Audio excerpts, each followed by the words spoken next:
নমস্কার, এএনএম নিউজে আপনাদের স্বাগত। আমি অভিজিৎ নন্দী মজুমদার আপনাদের সাথে। এইবার আলোচনা করব এক অন্য বিষয় নিয়ে। আমরা সবাই ক্যারিয়ারে কিছু হতে চাই, সরকারি চাকরির দিকে অনেকের ঝোঁক। আইএএস, আইপিএস, আইআরএস এবং আরও অনেক অ্যালাইড সার্ভিসেস আছে, আইওপিএস, আইএফএস। ইচ্ছে করে মাঝে মাঝে হওয়ার জন্য, কিন্তু বললেই তো হয় না, অনেক কঠিন তপস্যার মধ্যে দিয়ে যেতে হয়।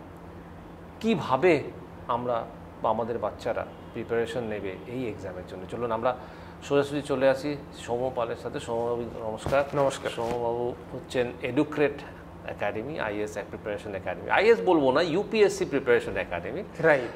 উনি একজন কর্ণধার। সৌম্যবাবু, সবার আগে যে প্রশ্নটা আমার জানতে ইচ্ছে করছে, হ্যাঁ, যে ছেলে বা মেয়েরা যারা আসে আপনাদের কাছে, তারা তো অনেক আশা আকাঙ্ক্ষা নিয়ে আসে। তো একজন ইউপিএসসি বলা হয় সব থেকে শক্ত exam in the whole world. তো এইটাকে ক্লিয়ার করার মানসিকতা কিভাবে আপনারা ডেভেলপ করান? হ্যাঁ, তো বেসিক্যালি ফার্স্ট যখনই কোনো অনেকেই নতুন ইচ্ছা অ্যাসপিরেশনস নিয়ে ইনস্টিটিউটে আসে, তাদেরকে মেজরলি ফার্স্ট দেখা হয় তারা সিলেবাস জানে নাকি। কারণ অনেকজনই অনেক রকমভাবে সোশ্যাল মিডিয়াতে অনেক কিছু দেখে মোটিভেটেড হয়, কোনো অফিসারের ভিডিও দেখে বা স্পিচ শুনে ওই একটা ওদের মধ্যে ইন্সপিরেশন জাগে কি না আমিও করব, আমার মতন একজন কেউ আছে যে করতে পারবে। তো সেইটা যখন তারা আসে ইনস্টিটিউটে, তাদেরকে ফার্স্টটাকে জিজ্ঞেস করা হয় কেন, তোমরা কেন করতে চাও। কারণ অনেকজনই জানে না তারা কেন করতে চায়, তারা কিছু দেখে চলে এসছে, বাট কেন করতে চাও, তুমি কি সিলেবাস জানো? সিলেবাস এটা আছে, তো সিলেবাস দেখে তারা জানতে পারে যে আমাদেরকে এই জিনিস পড়তে হবে। আর আমরা ফিউচারে গ্র্যাজুয়েশন হোক বা জব হোক বা যারা কিছু একেবারে ফুল টাইম প্রিপারেশন করছে, তাদেরকে একটা স্কেডিউল দেওয়া হয় যে এরকম রুটিন এইভাবে ফলো করতে হবে, এইভাবে পড়তে হবে, এরকমভাবে তোমাদেরকে গাইড করবে। এরা হচ্ছে মেন্টার্সদের সাথে আলাপ করানো হয়। তারা মেন্টার্সদের দেখে, তাদের আরও ফেথ বাড়ে যে আচ্ছা এনারা আমাকে গাইড করবে, ফিউচারে গিয়ে আমাদেরকে পড়াবে। তো এরকম একটা কন্ডিউসিভ এনভায়রনমেন্টে তাদেরকে আনা হয়, যেখানে তারা একদম ফার্স্ট পার্সন থেকে লাস্ট পার্সন যাদের সাথে কথা বলছে, তারা ইউপিএসসির নলেজ, আর শুধু তাই না, তারা ইউপিএসসি ডোমেনে তাদের ভালো মতন এক্সপার্টিজ আছে। তো তারাও তখন ফিল করে ওই ব্যাপারটা যে না, আমরাও করতে পারবো। আর এদের সাথে অ্যাটাচ থাকলে আমরা ডেফিনেটলি ইউপিএসসির সাথে সাথে একটা নিজেদের পার্সোনাল গ্রোথও দেখতে পাচ্ছি। শুধু in terms of UPSC না, but personal growth in terms of identity, better personality, character, well decision making, all of these flows within them. তো এই জিনিসটা আমরা ইন্সপায়ার করি অ্যান্ড কেটার করি। কতটা শক্ত একটা ছেলের, অনেকে ভয় পেয়ে যায়, প্রচুর পড়তে হবে, আমার মধ্যে অত ব্রেন নেই, আমরা অত স্মার্ট নই, পারবো না। তো এই নেগেটিভিটিটাকে কাউন্টার করার জন্য কতটা শক্ত, যদি সত্যি বলতে হয় কতটা শক্ত? অনেস্টলি বলতে গেলে ইউপিএসসি আমি বলবো না যে অনেক ইজি বা অনেক টাফ হয়ে যায়। কারণ ব্যাপারটা হয় যে যখন কেউ দৌড়াতে জানে না আর তাকে যদি শেখাতে না হয়, তার এফার্টও অনেক বেশি লাগে দৌড়ানোর জন্য। সে বুঝতে পারে না যে আমি কি এইভাবে এই টেকনিকে ইউজ করলে ওটাকে আমার বেশি ফাস্ট হবে, তার কাছে তখন দৌড়ানো টাফ লেগে যায়, দৌড়ানো তো সে ছেড়ে দেয়।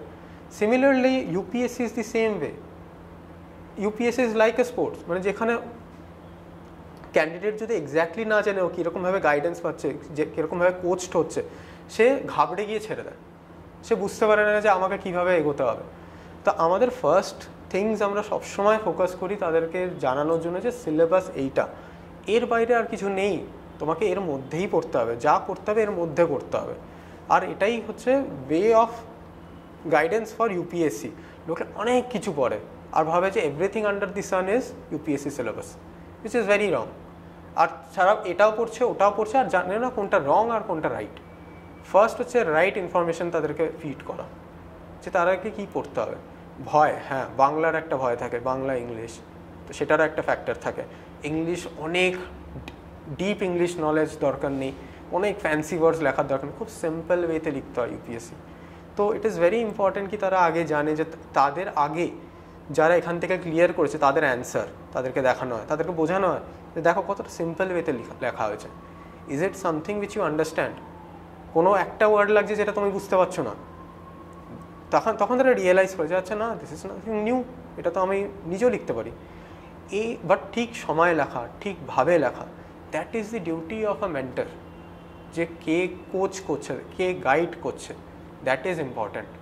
তো একটা স্টুডেন্ট যখনই সে ভয় পায়, তাকে ফার্স্ট এইগুলো দেখানো, তাকে একটা রিয়ালিটি দেখানো যে তোমরা যে রিয়ালিটি বিলিভ করছো সেটা রিয়ালিটি নয়, রিয়েলিটি ইজ ভেরি ডিফারেন্ট। খাটতে তো হবেই, সে যে কোনো এক্সামিনেশন ক্র্যাক করতে গেলে 6-7 ঘন্টা তো পড়তে হবেই এভরিডে, আর that is very much needed যদি কিছু একটা পেতে হয়। তো that is something which we instil in them, কি এইভাবে এগোতে হবে। তো এই এক্সাম দিতে গেলে যে মানুষের মনে, বাইরে যারা পরীক্ষা দিতে আসে বা যারা ছেলে মেয়েরা আসে, তাদের মনের মধ্যে একটা ভয় থাকে যে প্রচুর পড়তে হয়, প্রচুর করতে হয়, হাজার হাজার লাখ লাখ স্টুডেন্ট দিচ্ছে, তার মধ্যে এখান থেকে। তো সেই যে একটা মিথ ছেলেদের মধ্যে বা মেয়েদের মধ্যে তৈরি হয়, সেটা কতখানি সত্যি? আমি মিথ আগেই বললাম, তাই কিন্তু এটাকে কাউন্টার করতে আপনারা তখন কিভাবে করেন? ফার্স্ট হচ্ছে নাম্বার গেম। কোনো কিছুভাবে দেখলো তারা ইউপিএসসিতে 0.01 সাকসেস রেট, অনেকজন ওই রেটটা দেখেই পিছিয়ে আসে যে না ইউপিএসসি না, অন্য কিছু আছে, life is larger than UPSC, that is very true. But ওই নাম্বারটা is not real, that is a very Unreal number. 10 lakh 15 lakh register করছে, 10 লাখ 15 লাখের মতন রেজিস্টার করছে, অ্যাপিয়ার করছে 6 লাখের মতন, 10,000 মতন, 10-12 হাজারের মতন প্রিলিমস ক্লিয়ার করছে। এই নাম্বারটা শুনতেই কীরকম লাগছে যে একেবারে 6 লাখ থেকে সোজা 10,000, which is totally unbelievable. But যদি কেউ একটু ডিপার ভাবে, এখানে কেউ হয়তো পড়ছে না, জাস্ট গভর্নমেন্ট এক্সামসের হপিং করছে, এটাও বেরিয়েছে, ফর্ম দিয়েছে, ভরে নিই এক্সাম দিতে যাবো। কেউ হয়তো পড়ছেই না ঠিক করে, তারা অ্যাপিয়ার করছে, আর ওটাই ম্যাক্সিমাম 99% ক্রাউড হচ্ছে ওরকম। ওর মধ্যে হয়তো হার্ডলি কম্পিটিশন হচ্ছে 50,000 থেকে 10,000 is something, is a very believable number all ইন্ডিয়াতে। এটাটুকু বড় খবর বললেন যে 50,000 সিরিয়াস কন্টেন্ডার্স, হ্যাঁ, তার মধ্যে থেকে 10,000 সিলেক্ট করছে, আর ওই 10,000 থেকেই 3,000 হচ্ছে, 3,000 থেকেই 1,000 হচ্ছে। আচ্ছা, এটা হচ্ছে রিয়ালিটি। বাট অনেকজন ওই 0.01-এ ফোকাস করে, that is not real, this is the real number. এবার হ্যাঁ, গাইডেন্স একটা ফ্যাক্টর থাকে, যেটা বললাম, অনেকজনই নিজে প্রিপারেশন স্টার্ট করে, 2 বছর পড়লো, it becomes frustrating in an Indian house hold, it becomes frustrating.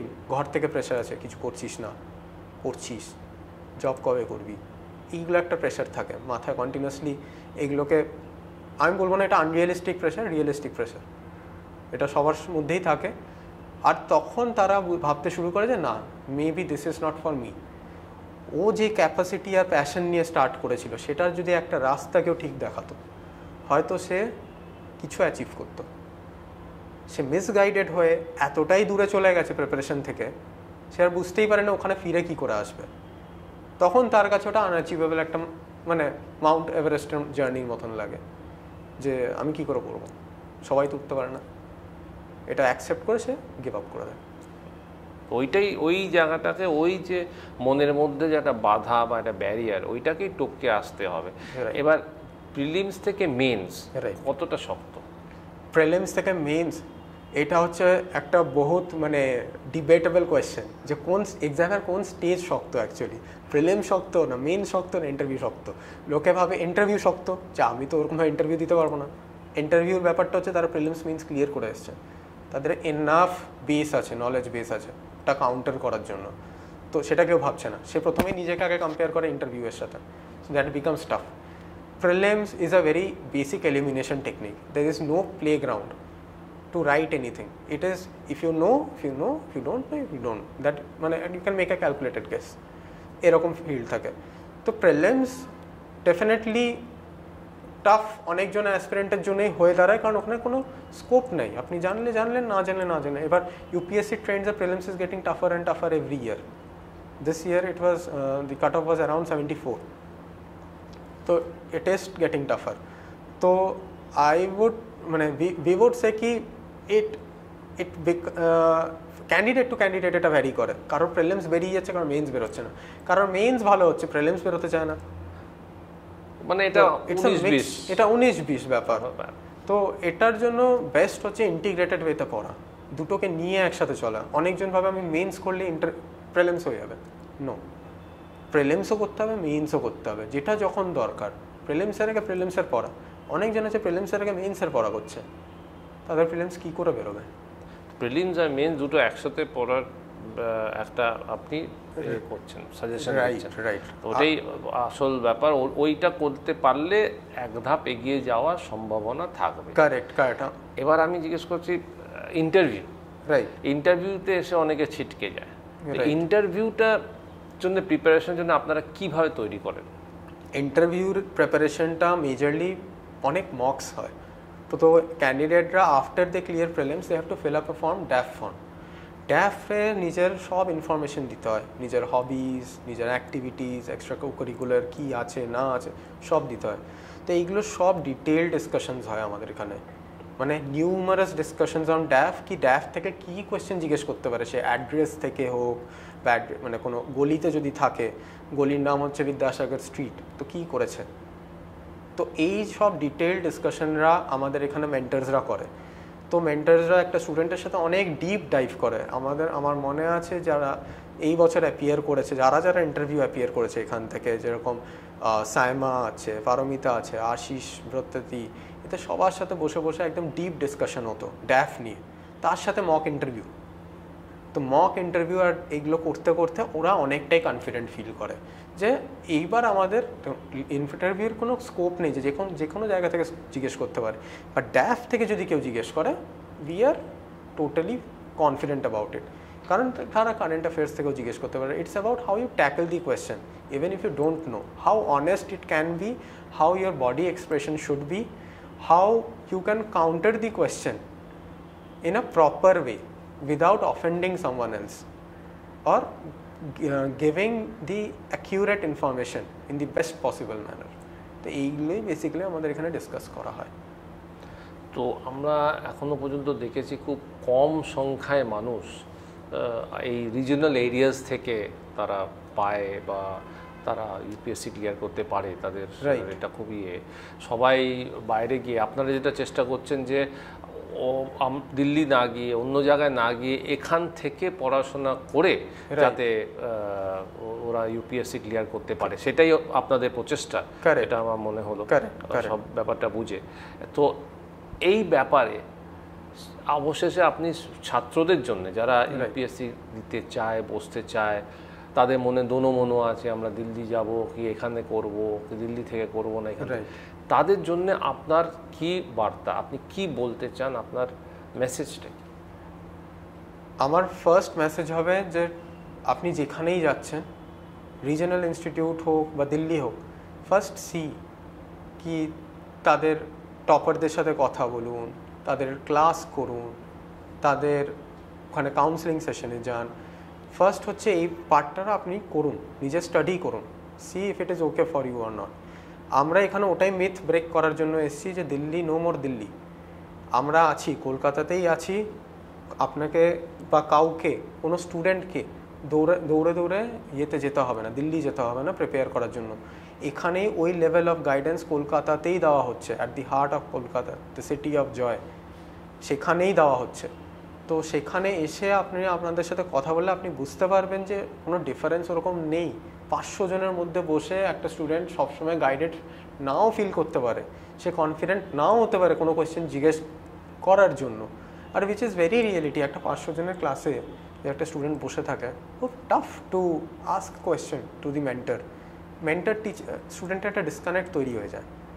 মেন্টরও স্টুডেন্টকে চেনে না, স্টুডেন্ট মেন্টরকে চেনে, but it's not vice versa. তো ওই কানেক্টটা, বন্ডটা ডেভেলপ হওয়া অনেক দরকার। এখনও যেই বন্ড টপার্সরা এখান থেকে ক্লিয়ার করেছে, that bond remains, they are still in touch, they still know how to improve themselves, they still connect with the institute and see how they can improve if they are reappearing. So all of these things are there. That connect should not break. That connect is very important. আর ওই কানেক্টের জন্যই স্টুডেন্টরা clear করতে পারে, কারণ ওটাই last push, যে একটা institute push করছে। ঘরের সব রকম সার্কামস্ট্যান্স পুশই করছে, বাট একটা ইনস্টিটিউট যখন পুশ করতে লাগে, তখন স্টুডেন্টও খাটতে লাগে আর একটু, যে না আমাকে স্যার বলছে, আমার মেন্টর বলছে যে না এটা আরেকটু ঠিক হতে পারে, আরেকবার সেই টেস্ট দাও। ইট ইজ ভেরি ইম্পর্টেন্ট, যেটা দিল্লি লাইক এনভায়রনমেন্টে কেউ ধরে ধরে বলবে না। In Delhi any student is just a number. এটা আপনি ভালো বললেন, Delhi any student is just a number. এখানে কলকাতায় থেকে রিজনালে এই যে ইউপিএসসি ক্র্যাক করার যে মিথ, যে এটা ভীষণ শক্ত, এটা পারা যায় না, সেটা উনি খুব সরলভাবে সুন্দরভাবে বুঝিয়ে দিলেন যে না এটা করা যায় খাটলে পরে এবং প্রপার গাইডেন্স পেলে। রাইট, আপনারা নিশ্চয়ই ক্র্যাক করতে পারবেন। অসংখ্য ধন্যবাদ আমাদের সঙ্গে কথা বলার জন্য এবং সরলভাবে ইউপিএসসির এই যে এক ভয়াবহ ব্যাপারটাকে সরলীকরণ করে দেওয়ার জন্য। রাইট, আপনারা দেখতে থাকুন এএনএম নিউজ। আবারও আমরা আসবো এরকমই অনেক কথাবার্তা চর্চা নিয়ে। নমস্কার।